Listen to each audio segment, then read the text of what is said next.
அன்பு உறவுகளுக்கு அன்னை தமிழ் அகாடமியின் வணக்கங்களும் வாழ்த்துக்களும். நாம் இந்த வீடியோவில் பார்க்க போகிற பாடம் 10ஆம் வகுப்பு தமிழ் புதிய புத்தகம் இயல் 6லிருந்து பன்முக கலைஞர் எனும் புதிய பாடத்திட்டத்தில் ஒரு வினாவிடைகள் பார்க்க போகிறோம். அதாவது நம்மளுடைய 10ஆம் வகுப்பு தமிழ் பாடத்தில் இயல் 6ல் பன்முக கலைஞர் எனும் புதிய பாடத்திட்டத்தை சேர்த்துருக்காங்க. ஸோ அதிலிருந்து தான் நம்ம ஒரு வினாவிடைகள் பார்க்க போகிறோம். வாங்க நேரடியாக பாடப்பகுதிக்கு செல்வோம். இதில் பாருங்களேன், 10ஆம் வகுப்பு பாடப்புத்தகத்தில் இயல் 6ல் என்னென்ன தலைப்புகள் கொடுத்துருக்காங்க பாருங்களேன். பன்முக கலைஞர் என்னும் பாடத்திட்டத்தை கொடுத்துருக்காங்க.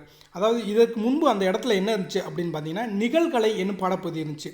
அப்போ அந்த நிகழ்கலை, பூத்தொடுத்தல், முத்துக்குமார சுவாமி பிள்ளைத்தமிழ், கம்பராமாயணம், பாய்ச்சல், அகப்பொருள் இலக்கணம், திருக்குறள், இந்த தலைப்புகளின் கீழே ஒரு வினாவிடைகளை நம்ம ஏற்கனவே தொகுத்து வழங்கிட்டோம்.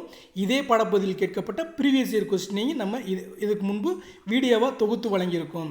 ஸோ அந்த வீடியோக்குள்ள லிங்கையும் இதில் டிஸ்கிரிப்ஷனில் கொடுக்குறோம். ஸோ பார்த்து பயன்பெறுங்கள். இப்போ நம்ம பார்க்க போகிறது பன்முக கலைஞர் என்னும் பாடப்பகுதியின் கீழே ஒரு வினாவிடைகள் பார்க்க போகிறோம். வாங்க நேரடியாக வினாவிடைக்கு செல்வோம். பன்முக கலைஞர் கேள்வி எண் 1 பாருங்கள். செந்தமிழுக்கு ஒரு தீமையெனில் தம்முயிரும் தந்திட துணியும் தியாக திருவுருவம் என்று பாராட்டுக்குரியவர் கலைஞர் அவர்கள். செந்தமிழுக்கு ஒரு தீமையெனில் தம்முயிரும் தந்திட துணியும் தியாக திருவுருவம் என்ற பாராட்டுக்குரியவர் கலைஞர் மு கருணாநிதி அவர்கள். கேள்வி எண் 2 பாருங்க. புதையல் என்னும் புதினத்தின் ஆசிரியர் கலைஞர் மு கருணாநிதி அவர்கள். புதையல் என்னும் புதினத்தின் ஆசிரியர் கலைஞர் மு கருணாநிதி அவர்கள். அதில் பாருங்களேன், இதில் கேள்வி எண் 1 பாருங்களேன். செந்தமிழுக்கு ஒரு தீமையெனில் தம்முயிரும் தந்திட துணியும் தியாக திருவுருவம் என்று பாராட்டுக்குரியவர் கலைஞர் அவர்கள் என்று பாராட்டியவர் யாருன்னு கேட்டிங்கன்னா, பேராசிரியர் க அன்பழகன் அவர்களால் பாராட்டப்பெற்றார் அப்படிங்கிறதையும் தெரிஞ்சுக்கோங்க. கேள்வி எண் 3 பாருங்கள். கலைஞர் மு கருணாநிதி அவர்கள் பிறந்த ஆண்டு 1924 ஜூன் 3. கலைஞர் மு கருணாநிதி அவர்கள் பிறந்த ஊர் திருக்குவளை, திருவாரூர் மாவட்டத்தைச் சேர்ந்தது. கேள்வி எண் 5 பாருங்கள். கலைஞர் மு கருணாநிதி அவர்களின் பெற்றோர் முத்துவேல் அஞ்சுகம் அம்மையார். மு கருணாநிதி அவர்கள் தொடக்க கல்வி பயின்ற ஊர் திருக்குவளை. கலைஞர் எங்கு உள்ள உயர்நிலைப் பள்ளியில் சேர்ந்தார்? திருவாரூரில். கலைஞர் அவர்களுக்கு அரசியல் அரிச்சுவடியாக அமைந்த ஒரு நூல் பனகல் அரசரின் சாதனைகளை கூறும் நூல். கலைஞர் அவர்களுக்கு அரசியல் அரிச்சுவடியாக அமைந்த ஒரு நூல் எது? பனகல் அரசரின் சாதனைகளை கூறும் நூல். கேள்வி எண் 9 பாருங்க. எல்லோரும் போருக்கு சென்றிடுவோம் என்று தொடங்கும் பாடலை முழங்கியபடி மாணவர்களை திரட்டி இந்தி திணிப்பை எதிர்த்து போராடியவர் கலைஞர் மு கருணாநிதி அவர்கள். எந்த வயதில்? 14 வயதில். அப்போ பாருங்கள், எல்லோரும் போருக்கு சென்றிடுவோம் என்று இந்தி திணிப்பை எதிர்த்து முழங்கியவர் யார் அப்படின்னு பார்த்தீங்கன்னா, கலைஞர் மு கருணாநிதி அவர்கள்.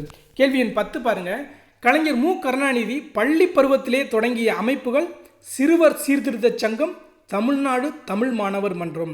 அப்போ தமிழ்நாடு தமிழ் மாணவர் மன்றம் என்ற அமைப்பை தொடங்கியவர் யார் அப்படின்னு கேட்டிங்கன்னா, கலைஞர் அவர்கள். கேள்வி எண் 11 பாருங்கள். இளைய தலைமுறையே எழுவாய், செய்யப்படு பொருள் பயனிலையே வெளுவாய், அறிவில் மூத்தோரை தொழுவாய், அரிய பயன்காண ஆழ உழுவாய் என்று முழங்கியவர் கலைஞர் மு கருணாநிதி அவர்கள்.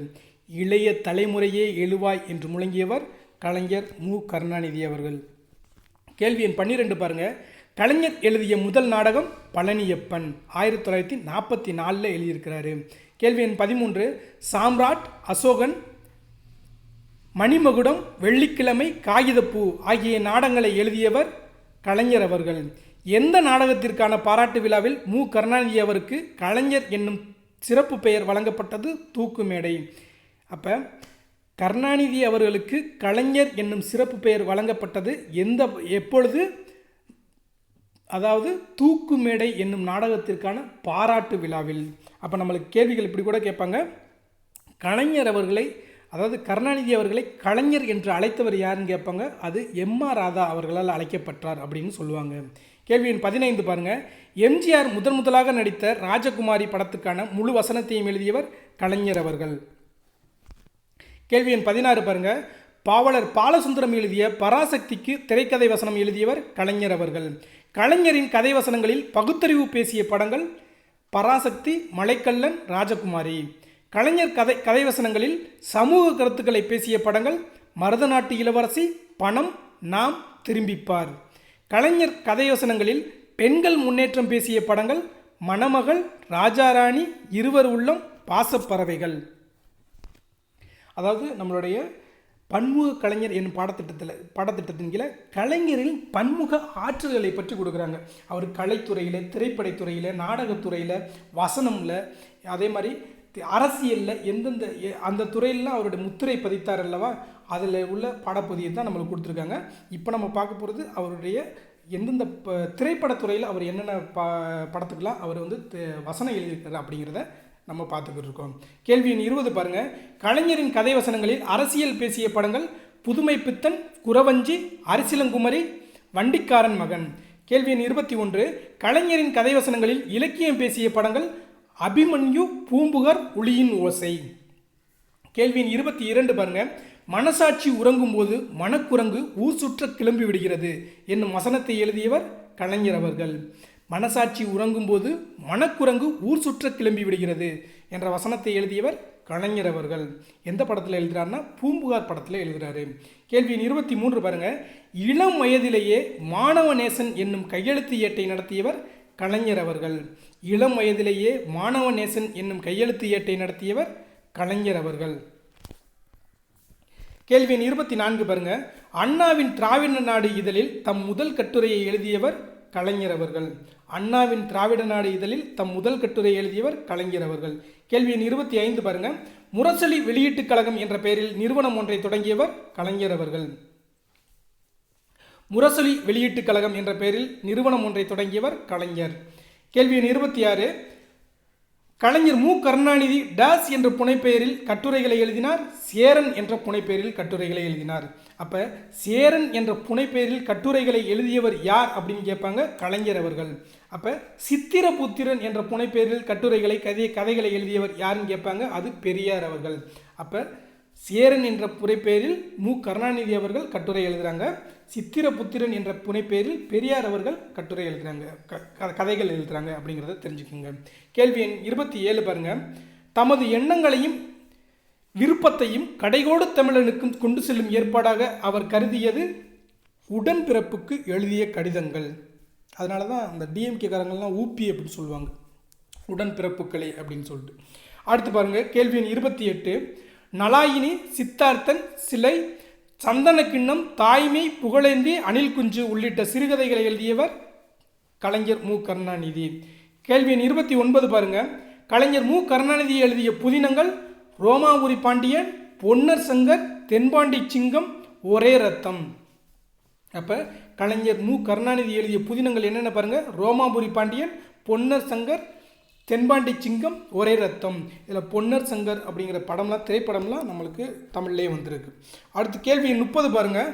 கலைஞர் மு கருணாநிதி அவர்களின் வாழ்க்கை வரலாற்று நூல் நெஞ்சுக்கு நீதி. அப்போ கலைஞர் அவர்களின் வாழ்க்கை வரலாற்று நூல் எது, நெஞ்சுக்கு நீதி. அப்போ கேள்வி 31 பாருங்கள். நெஞ்சுக்கு நீதி நூல் எத்தனை பாகங்களை கொண்டது, 6 பாகங்களை. கேள்வி 32 பாருங்கள். கலைஞர் மு கருணாநிதி எழுதிய உரை நூல்கள் என்னென்ன பாருங்கள், சங்கத்தமிழ், குறளோவியம், தொல்காப்பிய பூங்கா. கேள்வி 33. இலக்கண நூலுக்கு இலக்கிய சுவை தோன்றுமாறு அமைந்த கலைஞரின் புதுமை நூல் தொல்காப்பிய பூங்கா. இலக்கண நூலுக்கு இலக்கிய சுவை தோன்றுமாறு அமைந்த கலைஞரின் புதுமை நூல் தொல்காப்பிய பூங்கா. கேள்வி 34 பாருங்கள்.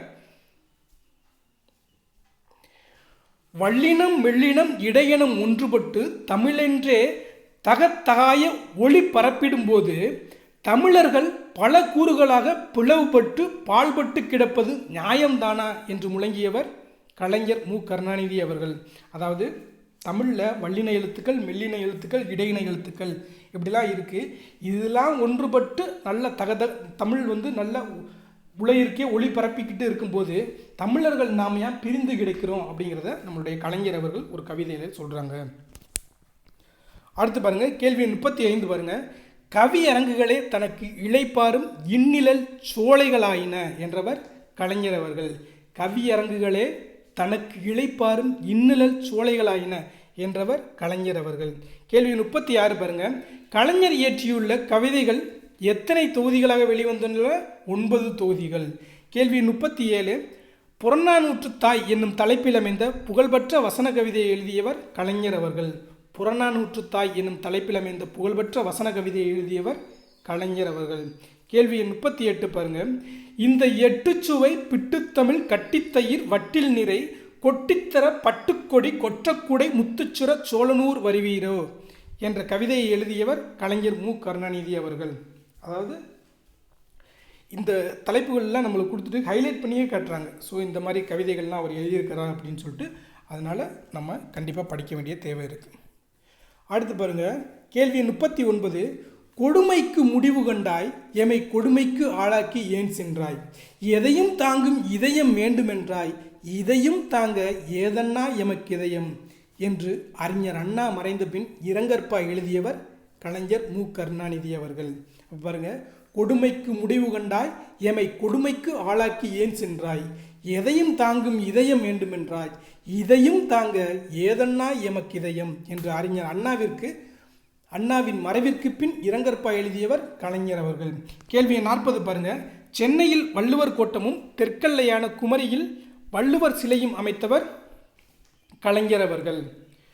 அழிந்து போன பூம்புகாரை அதே பொலிவுடன் காண கண்ணகி வாழ்ந்த ஊரில் உருவாக்கப்பட்டது பூம்புகார் கலைக்கூடம். கேள்வி 42 பாருங்க. 2010ஆம் ஆண்டு செப்டம்பர் 15ஆம் நாளில் அண்ணா நூற்றாண்டு நூலகத்தை திறந்து வைத்தவர் கலைஞர் அவர்கள். கேள்வி 43. கலைஞர் அவர்கள் இயல் இசை நாடகம் என்னும் முத்தமிழிலும் தம் முத்திரை பதித்ததால் டேஸ் என்று போற்றப்பட்டார், முத்தமிழ் அறிஞர் என்று போற்றப்பட்டார். கேள்வி 44. மனோன்மணியம் சுந்தரனாரின் நீராறும் கடலொடுத்த என்னும் பாடலை அரசு விழாக்கள் அனைத்திலும் தொடக்க பாடலாக பாடுவதற்கு வழிவகுத்தவர் கலைஞர் அவர்கள். கேள்வி 45 பாருங்க. கல்வித்துறையை பள்ளிக்கல்வி உயர்கல்வி என இரண்டாக பிரித்ததோடு தமிழ் வளர்ச்சித்துறை என புதிதாக ஒரு துறையை உருவாக்கியவர் கலைஞர் அவர்கள். கேள்வி 46 பாருங்க. 2010ஆம் ஆண்டு கோவையில் தமிழ்நாடு அரசின் சார்பில் உலக தமிழ் செம்மொழி மாநாட்டை நடத்தியவர் கலைஞர் அவர்கள். அப்போ இது முக்கியமானது பார்த்துங்க. அப்போ உலக தமிழ் செம்மொழி மாநாட்டை நடத்திய முதல்வர் யார்? கலைஞர் அவர்கள். எப்பொழுது நடத்தினார்? 2010ஆம் ஆண்டு. எங்கு நடத்தினார்? கோவையில் நடத்தினார், கோயம்புத்தூரில். கேள்வி 47 பாருங்க. தமிழின் பெருமிதங்களை விளக்கி செம்மொழியான தமிழ் மொழியாம் என தொடங்கும் பாடலை இயற்றியவர் கலைஞர் அவர்கள். செம்மொழியான தமிழ் மொழியாம் என தொடங்கும் பாடலை இயற்றியவர் கலைஞர் அவர்கள். பாருங்க, இம்மாநாட்டின் லட்சினையில் இருந்த சொற்றொடர் பிறப்புக்கும் எல்லா உயிர்க்கும். அதாவது இந்த உலகத்தமிழ் மாநாட்டு, உலகத்தமிழ் செம்மொழி மாநாடு நடந்துச்சு இல்லையா, அந்த மாநாட்டுடைய லட்சினையில் இருந்த சொற்றொடர் தான் பிறப்புக்கும் எல்லா உயிர்க்கும். கேள்வி 49 பாருங்க. முத்தாரம், முரசொலி, வெள்ளி வீதி போன்ற பத்திரிகைகளின் ஆசிரியராக இருந்தவர் கலைஞர் மு கருணாநிதி அவர்கள். அதாவது நம்மளுடைய 10ஆம் வகுப்பு பாடத்திட்டத்தில் இல்லை, இயல் 6ல் மட்டும் இல்லாமல் 9ஆம் வகுப்பு பாடத்திட்டத்திலையும் ஒரு சில பகுதிகளில் பாக்ஸில் கொடுத்துருக்காங்க கலைஞர் அவர்களை பற்றி, அவர்களுடைய முக்கியமான சாதனைகளை பற்றி, தமிழ் தொண்டை பற்றி நம்மளுக்கு பாக்ஸில் கொடுத்துருக்காங்க. அதில் உள்ள கேள்விகளையும் நம்ம இதில் தொகுத்து வழங்கியிருக்கோம். ஸோ இதையும் எல்லாமே இதில் தொகுத்து வழங்கியிருக்கோம், பார்த்து பயன்பெறுங்கள். பாருங்கள், கேள்வி 49 பாருங்கள். முத்தாரம், முரசொலி, வெள்ளி வீதி போன்ற பத்திரிகைகளின் ஆசிரியராக இருந்தவர் கலைஞர் மு கருணாநிதி அவர்கள். கேள்வி 50 பாருங்க. பொறுத்தது போதும் பொங்கியழு என்பன போன்ற தீந்தமிழ் வசனங்களால் திரை உலகிற்கு திசை காட்டியவர் கலைஞர் மு கருணாநிதி அவர்கள். உலக தமிழாராய்ச்சி நிறுவனம் அமைக்க வழிகாட்டியவர் கலைஞர் மு கருணாநிதி அவர்கள். கலைஞர் மறைந்த ஆண்டு 2018. கலைஞர் மறைந்த ஆண்டு 2018, அதாவது ஜூலை மாதம் 7ஆம் நாள் அப்படின்னு புத்தகத்தில் கொடுத்துருக்காங்க. ஆனால் அவர் ஆகஸ்ட் மாதம் 7ஆம் நாள் தான் அவர் இறந்தார் அப்படிங்கிறது எனக்கு சரியாக நான் வந்து அதான் கரெக்டுன்னு நினைக்கிறேன். ஸோ செக் பண்ணிக்கோங்க. ஸோ இப்போ நம்ம பார்த்த பகுதி அதாவது 10ஆம் வகுப்பு தமிழ் இயல் 6ல் புதிதாக சேர்க்கப்பட்ட பன்முக கலைஞர் எனும் பாடத்திட்டத்தின் கீழே ஒருவரி வினாவிடைகள் பார்த்தோம். இப்போ நம்ம இயல் 6க்கான மொத்த தலைப்புகளுக்கான ஒருவரி வினாவிடைகளை ஏற்கனவே தொகுத்து வழங்கிட்டோம். அதில் அந்த இயலில் கேட்கப்பட்ட ப்ரீவியஸ் இயர் கொஸ்டினையும் நம்ம ஏற்கனவே தொகுத்து வழங்கிட்டோம். அதுக்கான வீடியோக்கான லிங்கை நம்ம இந்த இதில் உள்ள டிஸ்கிரிப்ஷனில் கொடுக்குறோம். ஸோ பார்த்து பயன்பெறுங்கள். நம்ம 1 முதல் 10ஆம் வகுப்பு வரையான தமிழ் பாடத்திட்டத்தில் ஒவ்வொரு இயலுக்கும் ஒருவரி வினாவிடைகள் தொகுத்து வழங்கியிருக்கோம்.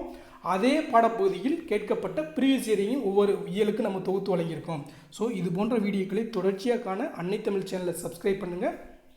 நம்ம அதுக்கான வீடியோக்களை பிளேலிஸ்ட்லையும் போய் பாருங்கள், நம்ம டிஸ்கிரிப்ஷன்லையும் கொடுக்குறோம், அதுலேயும் பார்த்து பயன்பெறுங்கள். நன்றி, வணக்கம். அடுத்த வகுப்பில் சந்திப்போம்.